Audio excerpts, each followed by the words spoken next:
தென்கட்சி கோ. சாமிநாதன் ஐயா அவர்களின் இன்று ஒரு தகவல். நகைச்சுவை கதைகள். அதாவது இல்லாத விஷயங்களுக்காக சண்டை போட்டுக்கிட்டு இல்லறத்தை வீணாக்கிக்கிட்டு இருக்கிற மனிதர்கள் இன்றைக்கு நிறைய பேர் இருக்கிறாங்க. ஒருத்தன் தன்னுடைய மனைவியை பத்தி மாமனார்கிட்ட புகார் சொன்னானா, மாமா உங்க பொண்ணு அர்த்தமில்லாத சண்டை போடுறா, எதுக்கு எடுத்தாலும் எடுத்தெறிஞ்சு பேசுறா அப்படின்னு இருக்கான். நீ எப்படி மாப்பிள்ளை அதை சமாளிக்கிற அப்படின்னு கேட்டிருக்காரு அவரு. அவ எடுத்தெறியறது என் மேல படாம ஒதுங்கி நின்னுக்கிறேன் அப்படின்னு நானா இவன். ஒரு மனுஷனை பார்த்து என்கிட்ட வாலாட்டாதே அப்படின்னு சொன்னா அவன் நம்மகிட்ட ஏதோ வம்புக்கு வர்றான்னு அர்த்தம். ஒரு நாயை பார்த்து யாரும் என்கிட்ட வாலாட்டாதே அப்படின்னு சொல்றது இல்லை.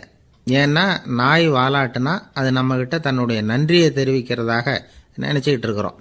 ஆனால் அது அப்படி இல்லை அப்படின்னு சொல்கிறாங்க அது சம்பந்தமான நிபுணர்கள். ஒரு நாய் தன்னுடைய வாலை இந்த பக்கமும் அந்த பக்கமுமா இப்படியும் அப்படியும் ஆட்டிக்கிட்டு இருந்தா அது பதட்டத்தில் கூட இருக்கலாம்.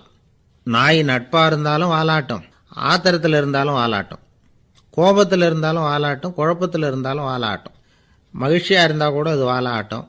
அதை நாம் தப்பாக புரிஞ்சுக்கிட்டு அதுக்கிட்ட போய் மாட்டிக்கக்கூடாது. நாயை பற்றி எனக்கு நல்லா தெரியும் அப்படின்னு சொல்கிறவங்க கூட அதுக்கிட்ட கடி வாங்கிட்டு நிற்கிறது உண்டு. நிபுணர்கள் என்ன சொல்கிறாங்க தெரியுமா? எப்போவுமே நாய்கள் திடீர்னு கடிச்சு விடுறதில்ல, கடிக்கிறதுக்கு முன்னாடி சில அறிகுறிகளை காட்டும். அதை சரியாக புரிஞ்சுக்கிட்டோம்னா தப்பிச்சுக்கலாம். ஒரு வீட்டுக்கு போகிறீங்க, அங்கே புதுசாக ஒரு நாயை பார்க்குறீங்க, உடனே அதுக்கிட்ட போய் குனிஞ்சு சிரிச்சுக்கிட்டே அது தலையில் தட்டுறீங்க. இது ரொம்ப தப்பான். ஒரு நாய் இன்னொரு நாயை நேருக்கு நேர் பார்த்து பல்ல காட்டுனா அது தன்னுடைய தன்முனைப்பை காட்டுதுன்னு அர்த்தமா. உன்னை விட நான் பெரியவன் அப்படின்னு சொல்லுதுன்னு அர்த்தம். அதனால் நீங்கள் அது மாதிரி கிட்ட போய் சிரிக்கிறோம் அப்படின்னு நினச்சிக்கிட்டு பல்ல காட்டினா உங்களையும் எதிரியாக நினச்சிரும். இன்னொரு விஷயம் என்னென்னா, தலையில் தட்டுனா நாய்க்கு பிடிக்காது. அது தன்னை அடக்கிறதாகவும் அச்சுறுத்துறதாகவும் நினச்சிக்கிட்டு இருக்கும். சரி, அப்படின்னா புதுசாக ஒரு இடத்துல அல்லது வீட்டில் நாய்க்குட்டியை பார்த்தா என்ன பண்ணுறது? நீங்கள் சும்மா இருங்க, அதுவாக கிட்ட வரட்டும். அதுக்கப்புறம் அதுக்கிட்ட கனிவாக பேசுங்க. கன்னம், மார்பு, தோல் இங்கெல்லாம் தட்டலாம், தப்பு இல்லையா? தலையில் தான் தட்டப்படாதான். ஒரு நாய் உங்களை நோக்கி ஓடி வருது, நீங்களும் ஓடுனா அது துரத்த ஆரம்பிச்சிடும். அசையாமல் சில மாதிரி நின்றுடுங்க, அது கிட்ட வராது. அதுக்கு ஆர்வம் இல்லாமல் போயிடும். ஒரு தெருவில் சின்ன பிள்ளைங்க நிறைய பேர் விளையாடிக்கிட்டு இருக்கிறாங்க. அப்போ சில நாய்கள் அங்கே ஓடி வருது. எல்லாரும் ஓடினாங்க. அப்படி ஓடுறப்போ ஒரு பையன் கால் தடிக்க கீழே விழுந்துட்டான். என்னாச்சு தெரியுமா? துரத்திட்டு வந்த நாய்கள்லாம் கீழே விழுந்தவன ஒன்றும் செய்யலை, அவன்கிட்டே போகல. ஓடிக்கிட்டு இருந்தாங்கல்ல பசங்க, அவங்கள துரத்திக்கிட்டு அவங்க பின்னாடி ஓடிச்சான். அதுதான் நாய்களுடைய சுபாவம். ஒரு நாய் நம்மளை நேருக்கு நேர் முறைச்சி பார்க்குதுன்னு வச்சுங்க, நாமளும் அதை முறைச்சி பார்க்கக்கூடாது. நாம் வேறு பக்கம் எங்கேயாவது பார்க்க ஆரம்பிச்சிடணும். ஒரு நாய் கோபமாக இருந்ததுன்னா அதோட வால் உறுதியாக நேராக நிற்கும். ஒரு நாய் பணிந்து போனால் அல்லது பயந்து போனால் அது தன்னோட வாலை காலுக்கு நடுவில் வச்சுக்கும். ஒரு நாய் நம்மளை பார்த்து பயந்து நிற்குதுன்னு வச்சுங்க, அதனால் நமக்கு ஆபத்து இல்லைன்னு நினச்சிடக்கூடாது. உங்களை பார்த்துட்டு ஒரு நாய் ஒடுங்குச்சுன்னா நீங்கள் விலகி போயிடணும் அப்படின்னு அது நினைக்குது. நிறைய பேர் பயந்து போன நாயால் கடிபடுறாங்க. இவன் நம்மளை விட பெரிய ஆள், மாட்டிக்கிட்டோம், வேற வழி இல்லை அப்படிங்கிற நினப்பில் தான் நாய் கடிக்க ஆரம்பிக்குதான். இதே மாதிரி சங்கிலியால் கட்டி போடப்பட்டிருக்கிற நாயும் ஆபத்தானது தான். தொடர்ந்து கட்டி போட்டிருந்தா காலப்போக்கில் அது ஒரு மாதிரி ஆகிடும். நாய் குழந்தைகளை கடிக்காது அப்படின்னு சில பேர் சொல்லுவாங்க. அதுவும் ஒரு தவறான நம்பிக்கை. அதனால் சின்ன குழந்தைகளை தனியாக நாயோட விளையாட விடக்கூடாது.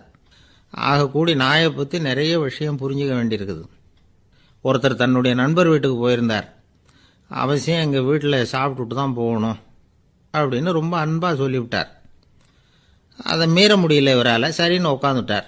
சாப்பாடு போட்டாங்க, சாப்பிட ஆரம்பித்தார். அவங்க வீட்டில் கட்டி போட்டிருந்த நாய்க்குட்டி இவர் சாப்பிட்றத முறைச்சி பார்த்துது. ஏன் இப்படி என்ன இது முறைச்சி பார்க்குது உங்கள் வீட்டு நாய்க்குட்டி அப்படின்னு அவர் கேட்டார். அப்போ அவங்க சொன்னாங்களாம், அதுக்கிட்ட ஒரு கெட்ட பழக்கமுங்க, தன்னோட தட்டில் யார் சாப்பிட்டாலும் அது அப்படி தான் முறைச்சி பார்க்கும் அப்படின்னாரா அவர். ஒரு நாள் ராமர் அரசவையில் உட்கார்ந்துருக்கிறார். ராமராஜ்யம் நடந்துகிட்டு இருந்த நேரம். அந்த சமயத்தில் ஒரு நாய் அரச சபைக்கு வந்துதான். அது தலையில் அடிபட்டு ரத்தம். அந்த கோலத்தில் அது அங்கே வந்தது. எல்லாரும் ஆச்சரியமாக அதை பார்த்தாங்க. ராமரும் அந்த நாயை பார்த்தார். நீங்கள் வந்த காரியம் என்ன, என்ன நடந்தது, எதுவாக இருந்தாலும் பயப்படாமல் சொல்லு அப்படின்னார். உடனே அந்த நாய் மெதுவாக சொல்ல ஆரம்பிச்சுதான், ஐயா, நான் தெருவில் போய்கிட்டு இருந்தேன். வழியில் ஒருத்தர் வந்தார். அவர் வேத சாஸ்திரம்லாம் படித்த பெரியவர். அவர் எந்த காரணமும் இல்லாமல் அவர் கையில் வச்சிருந்த குச்சியால் என் தலையில் அடிச்சுட்டார். அதுதான் தலையில் ரத்தம். இதை நீங்கள் விசாரித்து தகுந்த தீர்ப்பு வழங்கணும் அப்படின்னு தான் அந்த நாய். ராமர் பார்த்தார். உடனே தன்னுடைய காவலர்களை அனுப்புனார். அந்த ஆளை எங்கே இருந்தாலும் போய் கொண்டுகிட்டு வாங்க அப்படின்னு விட்டார். காவலர்கள் போனாங்க. அந்த ஆளை பிடிச்சி கொண்டு வந்துட்டாங்க. அரண்மனைக்கு வா அப்படின்னு சொல்லி கூப்பிட்டுட்டு வந்துட்டாங்க. என்ன நடந்ததுன்னு விசாரித்தார் ராமர். அதுக்கு அந்த ஆள் சொன்னார், நான் வீதி வழியாக வந்துக்கிட்டு இருந்தேன். குறுக்க இந்த நாய் வந்தது. நான் அவசரமாக போய்கிட்டு இருந்தேன்.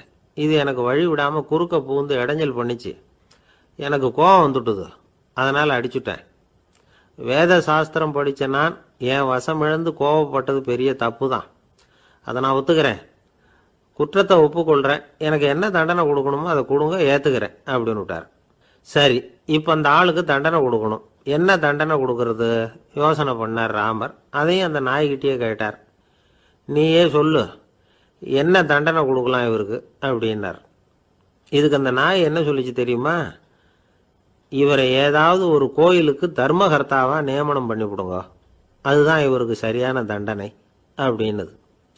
இதை கேட்டதும் ராமர் முகத்தில் புன்னகை. ஆனால் அங்கே இருந்த மற்றவங்களுக்கெல்லாம் ஆச்சரியம். அது எப்படி தப்பு செஞ்சவங்களுக்கு தண்டனை கொடுக்கறது தானே நியாயம், அதை விட்டுட்டு தர்மகர்த்தா பதவியை கொடுக்க சொல்லுதே இந்த நாய் அப்படிங்கிற ஆச்சரியம். இந்த சந்தேகத்தை அந்த நாய்கிட்டே கேட்டாங்க அங்கே இருந்தவங்க. இதுக்கு அந்த நாய் பதில் சொல்லிச்சான், நான் போன பிறவியில் ஒரு கோயிலுக்கு தர்மகர்த்தாவாக இருந்தேன். எவ்வளவோ கவனமாக எச்சரிக்கையாக தான் என்னுடைய கடமைகளை எல்லாம் செஞ்சுக்கிட்டு வந்தேன். அப்படி இருந்தாலும் சில சமயங்களில் என்னையும் மீறி கோயில் செல்வத்தை நான் அனுபவிக்கிறதுக்கு காரணமாயிட்டேன். ஒரு கோவிலுக்கு தர்மகர்த்தாவாக இருக்கிறவங்க எப்படியும் இந்த பாவத்திலேருந்து தப்பிக்கிறது கஷ்டம். அதனால தான் நான் இந்த பிறவியில் நாயாக பிறந்து இப்படி கஷ்டப்படுறேன். இதே நிலைமை இந்த ஆளுக்கும் ஏற்படணும் அப்படிங்கிறதுக்காக தான் அவரையும் ஒரு கோயிலுக்கு தர்மகர்த்தாவை நியமிக்கும்படி கேட்டுக்கிட்டேன் அப்படின்னு தான் இந்த நாய். கோவில் வாசலில் 2 நாய் பேசிக்கிட்டு இருந்துதான். போன ஜென்மத்தில் நான் மனுஷனாக தான் இருந்தேன். ஒரு கோவில் பூசாரி பேச்சை கேட்டுவிட்டு அவரோட கூட்டு சேர்ந்துக்கிட்டு ஆண்டவன் போட்டிருந்த நகையெல்லாம் அபகரித்து என்கிட்ட கொடுத்தாரு அவர். நான் எடுத்துகிட்டு வந்துட்டேன். திருடினது அந்த ஆள் தான், எடுத்துக்கிட்டு வந்தது தான் நான். இருந்தாலும் நான் மட்டும் நாயாக பிறந்துட்டேன். இப்போ மட்டும் அந்த பூசாரி என்கிட்ட மாட்டினா கடித்து குதறி விடுவேன் அப்படின்னு தான். அவசரப்பட்டு அப்படி செஞ்சுடாதே. பதிலுக்கு அவரும் உன்னை திருப்பி கடித்தாலும் கடிச்சிருவார். ஏன்னா அவரும் இப்போ ஒரு நாயாக தான் பிறந்திருக்கிறார் அப்படின்னு தான் இன்னொன்று. அது எப்படி உனக்கு தெரியும்னு தான் இது. நான் தானே அது அப்படின்னு தான் அந்த நாய். ஒரு ஊரில் ஒரு குரு இருந்தார், ஜென் குரு.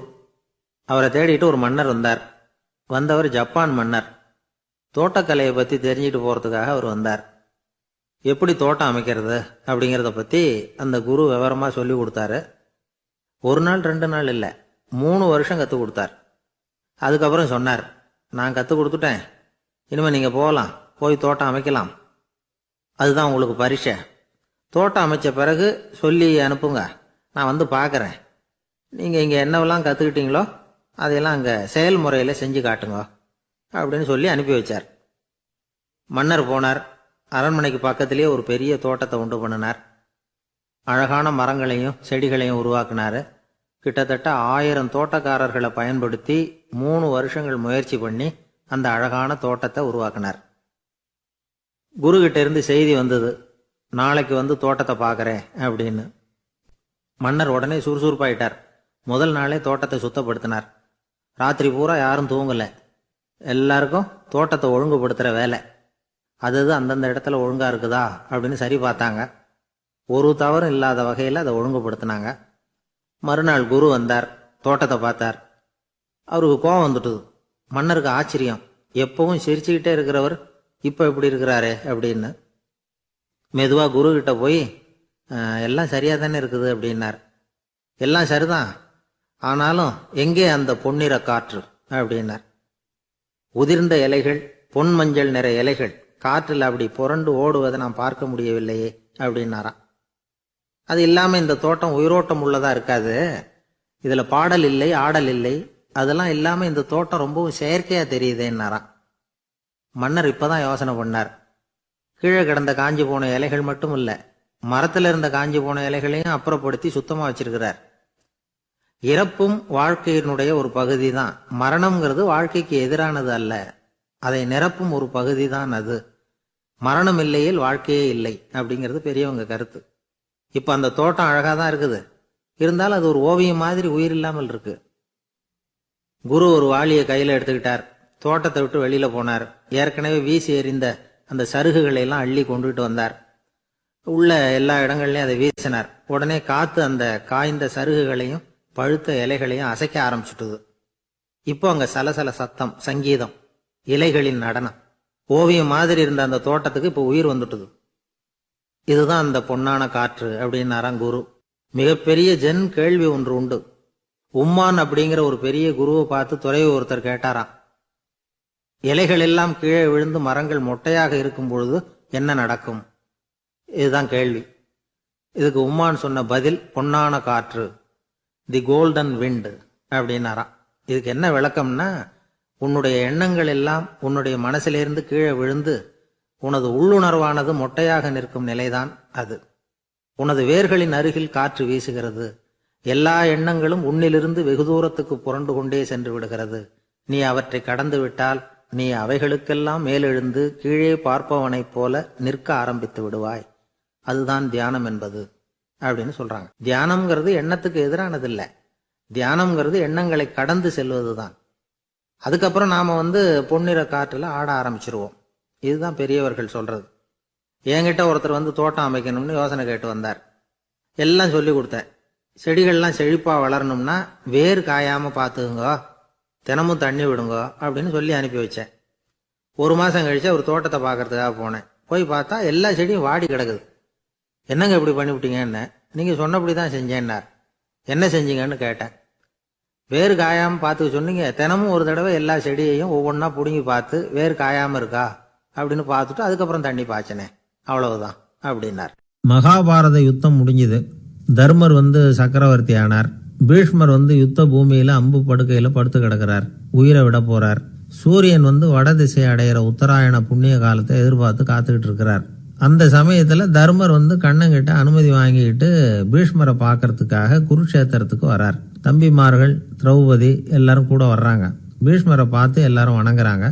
யுதிஷ்டர் பீஷ்மர்கிட்ட வர்ணம், ஆசிரமம், மக்கள் கடமை, அரசருடைய கடமை, இது மாதிரி விஷயங்களை பத்தி நிறைய கேள்விகள்லாம் கேட்கிறார். அவரு ஒவ்வொன்னா கேட்டுக்கிட்டு இருக்கிறாரு. பீஷ்மரும் அதுக்கு தகுந்த பதில் சொல்லிட்டு இருக்கிறார். இப்படி பீஷ்மர் யுதிஷ்டருக்கு தர்மோபதேசம் செஞ்சுக்கிட்டு இருக்கிறப்போ திரௌபதிக்கு சிரிப்பு வந்துட்டுதான். கழுக்குன்னு அந்த அம்மா சிரிச்சுட்டாங்க. அந்த சத்தத்தை கேட்ட பீஷ்மர் தர்மோபதேசத்தை பாதியில நிறுத்தினார். திரௌபதிய பார்த்தார். மகளே, ஏம்மா சிரிச்சேன்னு கேட்டார். என்ன மன்னிச்சிருங்க பிதாமகரே, ஏதோ தெரியாம சிரிச்சுட்டேன்னாங்க அவங்க. குழந்தாய், உன்ன மாதிரி உள்ள உத்தம பெண்கள் காரணம் இல்லாம பலர் முன்னிலையில இப்படி சிரிக்க மாட்டாங்க. வெக்கப்படாம விஷயத்தை சொல்லுன்னாரு அவர். திரௌபதிக்கு கண் கலங்க ஆரம்பிச்சு. சுவாமி, நீங்க இப்போ இவ்வளவு தர்மோபதேசம் பண்ணிட்டு இருக்கிறீங்க, இத பாக்குறப்ப எனக்கு திடீர்னு ஒரு சந்தேகம் வந்துட்டுது. அதாவது இன்னைக்கு தர்மத்துக்கு இவ்வளவு சிறந்த விளக்கத்தை கொடுக்கிற இதே பிதாமகர் அன்னைக்கு கௌரவர் சபையில துச்சாதனன் என்ன மானபங்கப்படுத்த முயற்சி பண்ணினப்போ வாய் மூடி மௌனமா பார்த்துக்கிட்டு சும்மா தானே இருந்தார். அந்த சமயத்துல இவ்வளவு ஞானத்தையும் எங்க விட்டு வச்சிருந்தார்? ஒருவேளை அதுக்கப்புறம் தான் இந்த தர்ம விஷயங்களை எல்லாம் கத்துக்கிட்டாரா அப்படின்னு யோசிச்சுட்டு இருக்கிறேன். அப்படி யோசிச்சப்பதான் அந்த சிரிப்பு வந்துட்டுது, என்ன மன்னிச்சிருங்க அப்படின்னாங்களாம். பிதாமகர் இதுக்கு அமைதியா பதில் சொல்ல ஆரம்பிச்சார். குழந்தாய், உன்னோட கேள்வி நியாயமானதுதான். இதுல உன்னை நான் மன்னிக்கிறதுக்கு என்னமா இருக்கு? துரியோதனன் சபையில நான் இருந்தப்போ எனக்கு அந்த அறிவு இருக்கதான் செய்தது. ஆனா துஷ்டனான துரியோதனன் உணவை நான் அப்ப சாப்பிட்டுக்கிட்டு இருந்தேன். அவன் போட்ட சாப்பாட்டை சாப்பிட்டுக்கிட்டு இருந்தேன். அது காரணமா என்னுடைய அறிவு மழுங்கி போச்சு. நல்லது கெட்டதை பத்தி ஆலோசிக்க முடியாம போயிட்டுது. தீயவர்கள் போடுற சாப்பாட்டை சாப்பிட்டா சாப்பிடுறவனுடைய மனமும் உடம்பும் கெட்டு போடும் அப்படின்னு சாஸ்திரம்லாம் சொல்லுது. ஆனா இப்போ போர்ல அர்ஜுனன் என் மேல எய்த அம்புகளால என் உடம்புல இருந்த ரத்தம்லாம் வெளியேறி போச்சு. கெட்ட உணவை சாப்பிட்டதுனால உண்டான ரத்தம் பூராவும் இப்போ உடம்பு விட்டு வெளில போயிட்டுது. அதனால என் புத்தியும் தெளிஞ்சுட்டுது. அதனாலதான் இப்போ இந்த அளவுக்கு தர்மத்தின் தத்துவங்களை சரியா எடுத்து சொல்ல முடிஞ்சது அப்படின்னு பீஷ்மர். இதுல இருந்து நாம தெரிஞ்சுக்க வேண்டியது என்னன்னா, யாரு சாப்பிட கூப்பிட்டாலும் உடனே முண்டி அடிச்சுக்கிட்டு கிளம்பி போய் முதல் பந்தியில உட்காந்துடக்கூடாது. கூப்பிடுறவங்க எப்படிப்பட்டவங்க, நல்லவங்களா கெட்டவங்களா அப்படின்னு எல்லாம் யோசிச்சு பார்க்கணுமா. கெட்ட எண்ணத்தோட போடப்படுகிற சாப்பாடு புத்தியை மழுங்கடிச்சிரும் அப்படிங்கிறது ஒரு பெரிய இந்த காலத்துல பெரியவங்க சொல்ற ஒரு உண்மை. இன்று ஒரு தகவல் நகைச்சுவை கதைகளை கேட்டு ரசித்தமைக்கு நன்றி.